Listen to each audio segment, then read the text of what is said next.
Good morning everyone. So guys, कैसे हैं आप सभी? आई होप आप सभी बहुत अच्छे होंगे और बहुत अच्छे से आप लोगों की पढ़ाई चल रही होगी। जैसा कि आज है 4 दिसंबर 2023, daily current affair by SSR.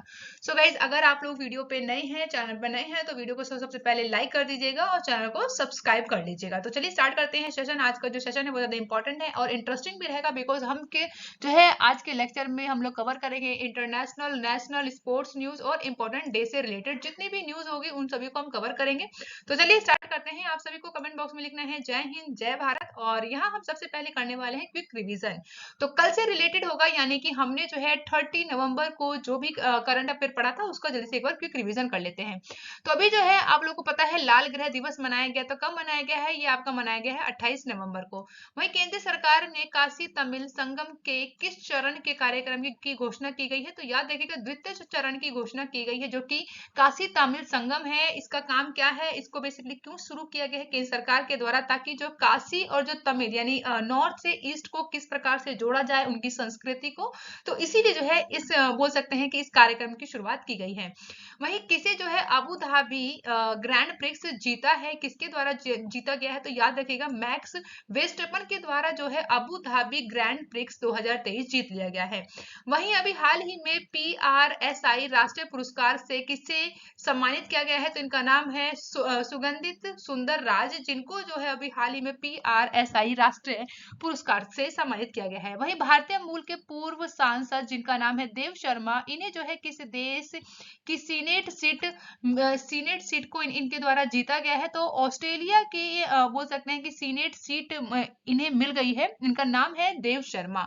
वहीं हाल ही में किनके द्वारा जो है फिनो पेमेंट्स बैंक के अध्यक्ष के रूप में नियुक्ति की गई है? तो रजत कुमार जैन की जो है अभी नियुक्ति की गई है। वहीं मरियम वेबस्टर 2023 के लिए वर्ड ऑफ द ईयर कौन सा बना है? तो ऑथेंटिक वर्ड जो है अभी मरियम वेबस्टर 2023 का वर्ड ऑफ द ईयर चुना गया है। नेक्स्ट है कि किस राज्य का अभी बरदा वन्य जीव अभयारण्य एशियाई शेरों के लिए दूसरा घर बनेगा, जो कि कहाँ है? गुजरात में स्थित है। वहीं विश्व जलवायु कार्यवाही शिखर सम्मेलन में भाग लेने के लिए प्रधानमंत्री कहाँ जाएंगे? तो याद रखना है आपको, UAE में जाने वाले हैं। नेक्स्ट है कि दुनिया का 8वां अजूबा कौन सा बना है? तो याद रखना है आपको, अंकोर वाट का मंदिर जो है अब दुनिया का 8वां अजूबा मिल चुका है हमें, और ये अंकोर वाट का मंदिर बना है। आपको कमेंट बॉक्स में बताना है कि कहाँ पर स्थित है ये, ठीक है? तो जल्दी से बताइए। आज का सेशन स्टार्ट कर लेते हैं, क्योंकि आज जो है पूरे बोल सकते हैं पूरे महीने का यहाँ पर फर्स्ट डे है। तो फर्स्ट डे को आप लोग डिसाइड कर सकते हैं कि आपको कैसे लेके चलना है अपनी पढ़ाई को और अपनी लाइफ को। तो यहाँ पे अच्छे से आप लोग डिसाइड कर लीजिएगा, क्योंकि यहाँ पे जो है आप लोगों के लिए डे तो फर्स्ट है, लेकिन आप लोगों को जो टारगेट है वो पुराना ही रहने वाला है। तो उसी को आप लोग मद्देनजर रखते हुए अपने टाइम टेबल को ऐसे अरेंज कीजिएगा और अच्छे से पढ़ाई कीजिए। चलिए स्टार्ट कर लेते हैं आज का सेशन। तो फर्स्ट क्वेश्चन है आज का, तो हाल ही में अंतरराष्ट्रीय जैगवार दिवस कब मनाया गया है? तो याद रखना है आपको, यहाँ पर जो है जैगवार दिवस मनाया जाता है आपका 29 नवंबर को। कब मनाया जाता है? 29 नवंबर को जो है इंटरनेशनल जैगवार डे के रूप में मनाया जाता है। तो इसे मनाने का जो है बेसिकली पर्पस क्या है, क्यों मनाया गया है? तो चलिए इसके बारे में जान लेते हैं एक बार बैकग्राउंड इन्फॉर्मेशन के साथ। तो हर साल जो है यहाँ पे 29 नवंबर को ही अंतरराष्ट्रीय जैगवार दिवस के रूप में मनाया जाता है। इसका वैज्ञानिक नाम क्या है? पैंथेरा ओकाना जो है इसका नाम है, वैज्ञानिक नाम है। वहीं ये जो है UNCN की रेड लिस्ट में संकटग्रस्त प्रजाति के रूप में इसे यहाँ पर सूचीबद्ध किया गया है। इसीलिए ही यहाँ पर 29 नवंबर को राष्ट्रीय जैगवार दिवस के रूप में मनाया जाता है। नेक्स्ट है कि यह जो है CITES की सूची 1 में शामिल किया है। तो क्वेश्चन आपसे पूछा जा सकता है कि जो जैगवार है उसको CITES की किस सूची में शामिल किया गया है? तो पहली सूची है उसी में शामिल कर रखा है। जैगवार की बात करें तो जैगवार जो है लैटिन अमेरिका का एकमात्र बड़ी बिल्ली और सबसे बड़ा मांसाहार है। वहीं यह जो है मेक्सिको के अर्जेंटीना तक ये 18 देशों में पाए जाने वाला जानवर है। संयुक्त राष्ट्र महासभा द्वारा वर्ष 2018 में जैगवार फोरम 2030 अपनाया गया था। सबसे पहले आप लोगों को यहाँ पे याद रखना फुल फॉर्म, जो कि आपको पता होना चाहिए। CITES क्या है? तो आपको याद रखना है the conservation of international trade injured spicy of world Fiona and flora. Next आता है IUNC, जो कि international union for conservation of nature के बारे में। इसमें जो भी आपको याद रखना है इसकी फुल फॉर्म है, और इसी में जो है लिस्ट बना के रखा जाता है कि जो भी प्रजाति होता है या फिर वर्ल्ड फ्योना है या फ्लोरा है, वो अगर बोल सकते हैं कि संकट ग्रस्त है तो उसे कैसे हमें आगे लेके चलना है, कैसे उसे बचाना है प्रजाति वगैरह को। तो इसके लिए जो है ये दो प्रकार के बनाए गए हैं। तो जो यहाँ पे याद रखना है, यहाँ पे आप लोगों जो IUNC है इसको जो है इंटरनेशनल लेवल पर यहाँ पे अरेंज किया जाता है, और CITS जो है हमारे भारत में यहाँ पे जो है रखा जाता है। तो दोनों चीज, आइए बात कर लेते हैं नेक्स्ट क्वेश्चन की ओर। तो अभी हाल ही में जो है उत्तराखंड सिलकियारा टनल में फंसे 41 मजदूरों को किस पारंपरिक तकनीकी से बाहर निकाला गया है? तो अभी जो है आप लोगों को पता है 12 नवंबर को ही यहाँ पर आपको याद रखना है सिलकियारा जो टनल है उसके अंदर जो है 41 मजदूर इसमें फंस गए थे, जो कि इन्हें अभी कल के ही दिन को निकाला गया है, यानी 29 आपको याद रखना है 29 नवंबर को ही निकाला गया है। ठीक है, तो यहाँ पे याद रखना है आपको किस पारंपरिक यहाँ से इनको किस पारंपरिक तकनीक से निकाला गया है। तो ये तकनीक का नाम आपको याद रखना है, जो कि रेड होल माइनिंग है, जो कि सबसे पुराना है। इसको जो है बेसिकली क्या किया जाता है, तो कुछ इस प्रकार का यहाँ पे टनल मतलब कि सुरंग की तरफ बनाया जाता है, उसके अंदर जो है बच्चों को मतलब कि घुसाया जाता है, उन्हें भेजा जाता है ताकि वो वहां से क्या करे, कोयला को निकालें। तो रेड होल माइनिंग फिर से अभी जो है यहाँ पे चर्चे में है। तो देखिए यहाँ पे हम समझते हैं एक बार बैकग्राउंड इन्फॉर्मेशन को। तो उत्तराखंड के उत्तरकाशी जिले में यमुनोत्री राष्ट्रीय राजमार्ग के किनारे निर्माणाधीन जो है ये सिलक्यारा बारकोटा सुरंग, इसमें जो है बेसिकली अभी ये जो है ढह गया था, जिसके कारण यहाँ पे बड़ी संख्या में 41 श्रमिक मजदूर फंसे हुए थे, जो कि अलग अलग राज्यों से संबंधित थे, जैसे कि आपका बिहार हो गया, पंजाब हो गया, उड़ीसा, छत्तीसगढ़। तो इन राज्यों से यहाँ पर जो है 41 मजदूर इसमें फंस गए थे इस टनल में। इस टनल का नाम क्या है, सिलक्यारा टनल है। अब जान लेते हैं यहाँ पर रेड होल माइनिंग। तो रेड होल माइनिंग जो है मेघालय में प्रचलित, जो कि संकीर्ण क्षितिज सीम में से यहाँ पे जो बेसिकली क्या काम करने के लिए बनाया जाता है, तो कोयला को निकालने के लिए इस तरीके की एक सुरंग बनाई जाती है, जिसमें आमतौर पर यहाँ पे जो है बच्चों को भेजा जाता है ताकि वो आसानी से यहाँ पे जाएं अंदर और यहाँ से जो है कोयला इस प्रकार से निकाल के ले आए। तो शब्द जो है रेड होल चूहे का बिल जमीन में खोदे गए संकीर्ण गड्ढों को संदर्भित करता है, आमतौर पर एक व्यक्ति के सुरंग में उतरने और कोयला को निकालने के लिए बनाया जाता है।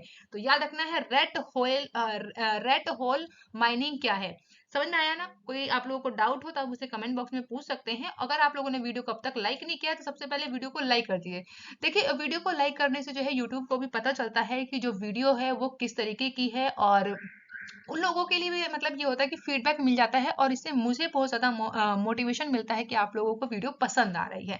ठीक है, नेक्स्ट बात कर लेते हैं भारत में जो अन्य प्रमुख सुरंगें कौन कौन सी है। तो ये इंपॉर्टेंट है, आप लोगों से पूछा जा सकता है किसी भी एग्जाम में कि अटल सुरंग जो है वो कहाँ है। तो सबसे पहले आपको याद रखना है ये कहाँ पर है, तो हिमाचल प्रदेश के लेह मनाली राजमार्ग पर हिमालय की पूर्व पीर पंजाल श्रृंखला में रोहतांग दर्रे के नीचे एक बनाया गया सुरंग है, जिसका नाम है अटल सुरंग। ठीक है, और अटल सुरंग को रोहतांग सुरंग के रूप में भी जाना जाता है। या तो आपसे एग्जाम में पूछा जाएगा कि रोहतांग सुरंग कहाँ है, या फिर आपको पूछा जाएगा कि अटल सुरंग क्या है। दोनों का नाम एक ही है। ठीक है, तो ये हिमाचल प्रदेश में है। ये तो ऐसे ही हुआ जैसे कि किसी का घर का नाम होता है, कोई भी पर्सन है तो अगर उसका ही नाम प्यार से चीकू रख देते हैं और बाद में पता चलता है कि उसका नाम तो दीपक निकला है ना। तो ऐसे ही एक ही इंसान के दो नाम भी हो जाते हैं। तो ऐसे जो है यहाँ पर इस सुरंग का भी दो नाम रखा गया है। वहीं ये जो है 9.2 किलोमीटर की लंबाई की वजह से ये जो है दुनिया में 10,000 फीट, यानी अगर मीटर में बात करें तो 3,048 मीटर के से ऊपर की जो है सबसे लंबी सुरंग है। तो ये विश्व में जो है सबसे लंबी सुरंग मानी जाती है, जिसका नाम है अटल सुरंग। वहीं सेकंड की बात करें जिसका नाम है पीर पंजाल रेलवे सुरंग, इसकी जो लंबाई की बात करें तो 11.2 किलोमीटर लंबाई है इसकी, और ये भारत की सबसे लंबी परिवहन सुरंग में से एक है। इसकी बात करें तो ये कहां पर है, तो आपको याद रखना है कांजीगुड़ और बारामूला के बीच एक पीर पंजाल पर्वत श्रृंखला से होकर गुजरती है ये पीर पंजाल रेलवे सुरंग। वहीं जवाहर सुरंग की बात कर ली जाए तो जवाहर सुरंग जो है ये बनिहाल सुरंग भी कहा जाता है इसे, और सुरंग की लंबाई जो है 2.85 किलोमीटर है। ये सुरंग कहां पर है, तो श्रीनगर और जम्मू कश्मीर के बीच साल भर में सड़क संपर्क की सुविधा को यहाँ पे बोल सकते हैं कि प्रदान करने का काम करता है। तो जवाहर सुरंग आपको याद रखना है कहाँ है, श्रीनगर जम्मू में है। नेक्स्ट है डॉक्टर श्यामा प्रसाद मुखर्जी रोड सुरंग। ये पहले तो है चेनानी नासिर सुरंग के नाम से जाना जाता था, और ये जो है भारत की सबसे लंबी सड़क सुरंग में से एक है। ये इस सड़क सुरंग की लंबाई कितनी है, तो याद रखिएगा 9.3 किलोमीटर है।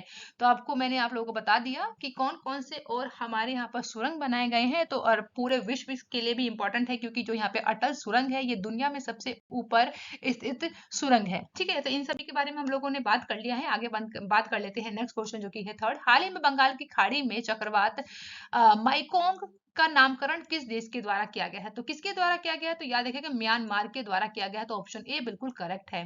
तो म्यांमार के द्वारा ही अभी बंगाल की खाड़ी में आए चक्रवात का नाम क्या रखा है, तो याद रखना है माइकोंग। क्या नाम है? माइकोंग। चलिए, तो अब बात कर लेते हैं एक बार म्यांमार की लोकेशन की, जो कि बहुत ज्यादा इंपॉर्टेंट होता है एग्जाम के पॉइंट ऑफ व्यू से। तो यहाँ पे देखिए, ये है हमारा प्यारा भारत। ठीक है, और इसी के ही आपको यहाँ पे बोल सकते हैं कि कंपैरिजन में देखना है, तो ये है म्यांमार।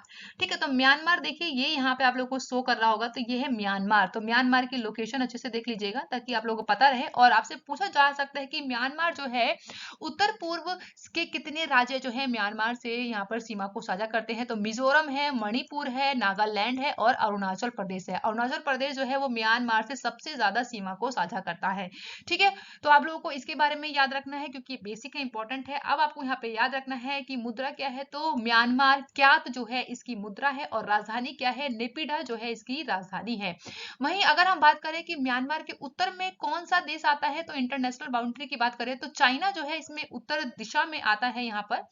वहीं पश्चिम में बात करें तो भारत और बांग्लादेश जो है म्यांमार के बिल्कुल कहाँ पर रहेंगे, याद रखिएगा वेस्ट में है। देखो, सबसे पहले क्या करना है, आपको लोकेशन को समझना है। तो सबसे पहले प्लस का आपको सिंबल बनाना है, ऊपर आपको लिख देना है एन यानी कि नॉर्थ, और नीचे आपको यहाँ पे लिख लेना है साउथ, और यहाँ होगा आपका ईस्ट।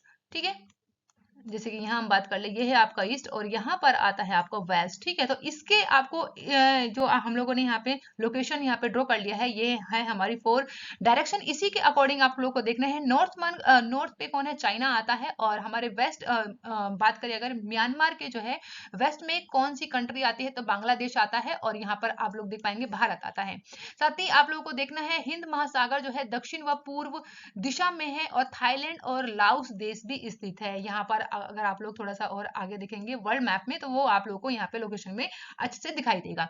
ठीक है, तो आगे बढ़ लेते हैं। अब बात करते हैं फोर्थ क्वेश्चन की। हाल ही में जो है किसने शिक्षा के लिए वाइस पुरस्कार जीता है, तो वाइस पुरस्कार जो है अभी एजुकेशन के फील्ड में दिया जाने वाला पुरस्कार है, और ये किसे दिया गया है, इनका नाम है सफीना हुसैन। तो ऑप्शन ए क्या है, बिल्कुल करेक्ट होगा। सफीना हुसैन को 2023 का अभी वाइस पुरस्कार दिया गया।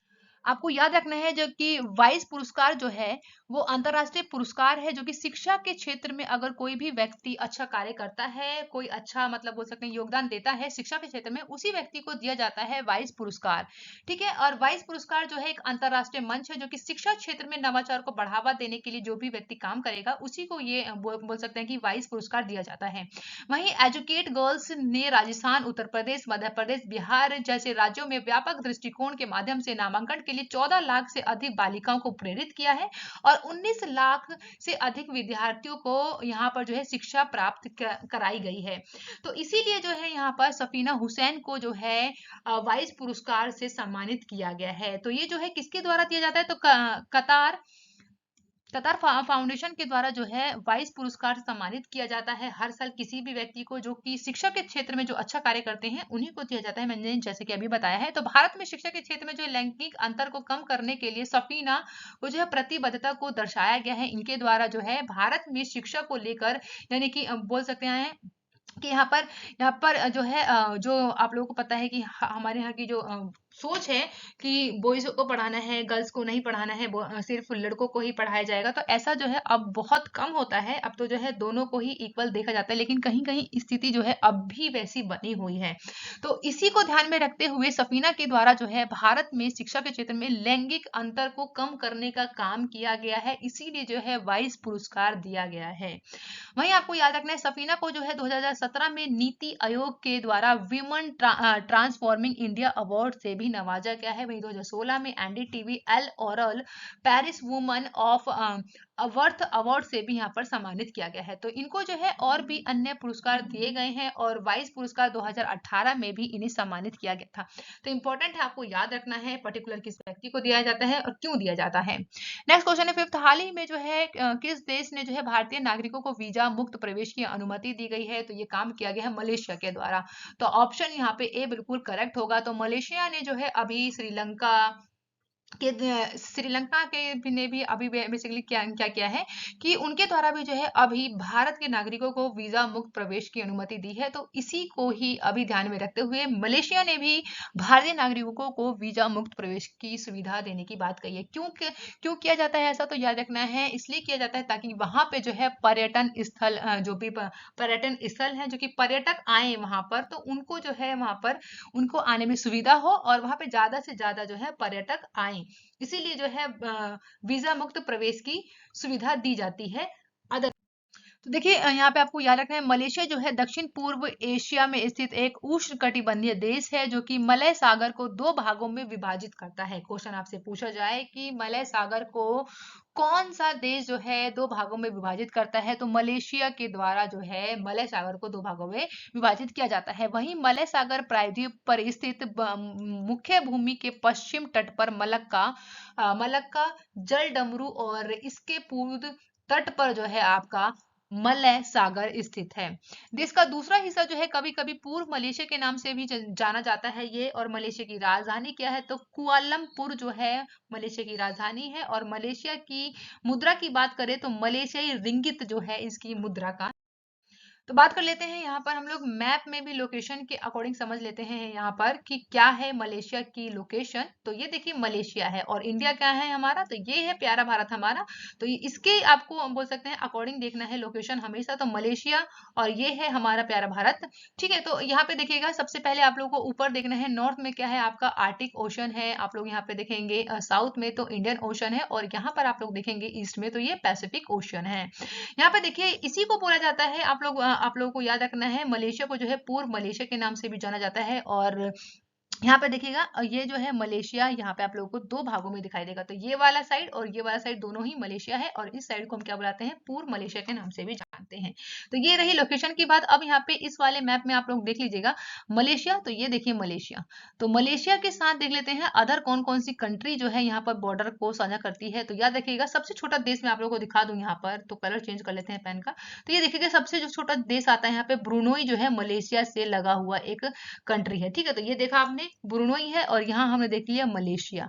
और कैपिटल की बात करें तो कैपिटल का लोकेशन मैंने बताया था आप लोगों को, कैपिटल क्या है? तो कल्लमपुरम जो है यहाँ पर जो है मलेशिया की कैपिटल है। और ये पूरा का पूरा इंडोनेशिया जो येलो आप लोगों को आइलैंड दिख रहा होगा, तो ये पूरा का पूरा क्या है आपका मलेशिया है। ठीक है, सॉरी इंडोनेशिया है, माफ कीजिएगा, ये क्या है सभी यहाँ पे इंडोनेशिया है। तो ये रही यहाँ पे बात मलेशिया की लोकेशन की, तो आपको याद रखना है। अब बात करते हैं नेक्स्ट क्वेश्चन जो कि 6 है, हाल ही में अभी जो है नोएडा इंटरनेशनल एयरपोर्ट से उड़ान शुरू करने वाली पहली एयरलाइंस कौन सी होगी? तो याद रखिएगा इंडिगो। कौन है? इंडिगो जो है अभी इंडिया नोएडा इंटरनेशनल एयरपोर्ट से पहली उड़ान भरने वाली एयरलाइंस कहलाएगी। तो याद रखना है। नेक्स्ट क्वेश्चन की बात करेंगे, हाल ही में एंड्री राइजोलिना को किस देश का फिर से राष्ट्रपति चुना गया है? यानी कि दोबारा से बन रहे हैं, तो इसलिए याद रखना है क्योंकि अभी जो है हाल ही में एंड्रियो राइजोलिना को जो है मेडागास्कर का दोबारा से यहाँ पर राष्ट्रपति चुन लिया गया है, जो कि आप लोग इस इमेज में इन्हें देख सकते हैं। देखिए यहाँ पे आपको याद रखना है क्यों, कौन सी बात याद रखनी है, तो याद रख लीजिएगा कि एंड्री राइजोलिना जो है एक उद्यमी है और राजनीतिज्ञ से इनका संबंध है, जो कि इनके द्वारा जो है 2009 से लेकर 2014 तक जो है इनके द्वारा मेडागास्कर के राष्ट्रपति के रूप में काम किया गया है। वहीं 2018 से लेकर 2019 के बीच में भी इन्होंने जो है राष्ट्रपति के पद पर रहकर काम किया है। वहीं 2023 में फिर से ये यहाँ के राष्ट्रपति बन गए हैं, कहाँ कर? तो याद रखिएगा मेडागास्कर के। अब आपको लोकेशन याद रखनी है, तो ये देखिए ये है मेडागास्कर, जिसकी राजधानी क्या है? एंटीना रिवो है। ठीक है, तो एंटीना रिवो जो है मेडागास्कर की कैपिटल है और अभी जो है यहाँ के ही कौन बन गए हैं राष्ट्रपति, इनका नाम है एंड्री राइजोलिना। तो इनके बारे में नेक्स्ट है यहाँ पे, हाल ही में कहा अनाक क्राटोवा ज्वालामुखी फटा है। तो अनाक क्राटोवा ज्वालामुखी फटा है कहाँ पर? इंडोनेशिया में फटा है, इसलिए ऑप्शन ए यहाँ पे बिल्कुल करेक्ट होगा।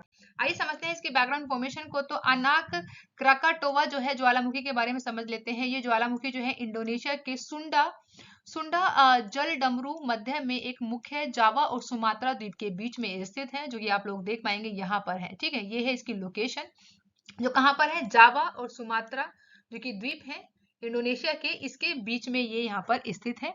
वहीं अनक अनक क्राटोवा, जिसका अर्थ होता है क्रेकटोवा का बच्चा, जो प्रसिद्ध क्रेकटोवा की संतान है, जिसके जो है 1883 में ये विशाल विस्फोट के द्वारा जो है वैश्विक शालीनता की अवधि के द्वारा शुरू किया गया था। वहीं 2018 की बात करें तो ये पहाड़ के विस्फोट दहने से आई एक आघात सुनामी के बाद ये सबसे लंबा विस्फोट अभी देखा गया है। तो इम्पोर्टेंट है, आपको लोकेशन याद रखनी है। अनाक क्राकाटोवा ज्वालामुखी कहाँ पर है, इसकी लोकेशन भी याद रखनी है। इंडोनेशिया में है, इंडोनेशिया का द्वीप है जिसका नाम है जावा और सुमात्रा के ये बीच में स्थित है।